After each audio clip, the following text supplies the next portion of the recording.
Today we'll explore public policy toward oligopolies, focusing on restraint of trade, antitrust laws, and the debate surrounding them. Oligopolies, as we've discussed, are markets dominated by a few firms. Their strategic behavior can lead to higher prices and reduce output, which can harm consumers. Because of this, governments often intervene to prevent collusion, monopolistic practices, or unfair business conduct that restricts competition. Question: why might an oligopoly be more likely to engage in anti-competitive behavior than a perfectly competitive market? One major tool governments use is antitrust law, designed to prevent restraints of trade and protect market competition.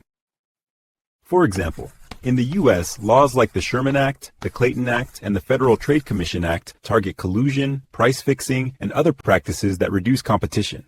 Antitrust enforcement can take many forms: breaking up firms, blocking mergers, or penalizing firms that engage in coordinated strategies to raise prices.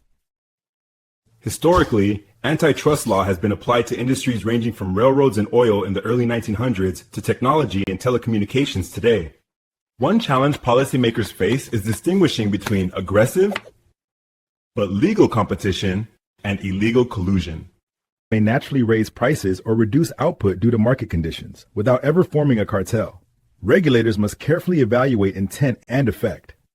The debate concerns whether antitrust enforcement should focus on prices and output or on market structure, innovation, and consumer choice. Question: should antitrust policy prioritize low prices or fostering innovation, and why might these goals conflict? Some economists argue that too much intervention can stifle efficiency or innovation. Others say weak enforcement allows firms to exploit consumers.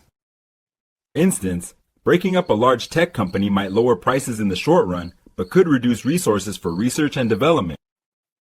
Policymakers must balance multiple goals: consumer welfare, market efficiency, innovation incentives, and fair competition. Courts and regulatory agencies often face difficult decisions when evaluating mergers or alleged collusion. Evidence must show real harm to competition. Despite these challenges, antitrust enforcement remains a cornerstone of public policy aimed at keeping markets competitive and protecting consumers. In summary, governments intervene when oligopolies act to restrain trade using laws, penalties, and sometimes structural remedies like breaking up firms.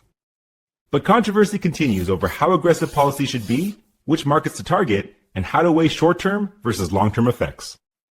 Understanding antitrust policy helps explain why governments monitor oligopolies so closely and why debates about restraint of trade remain ongoing.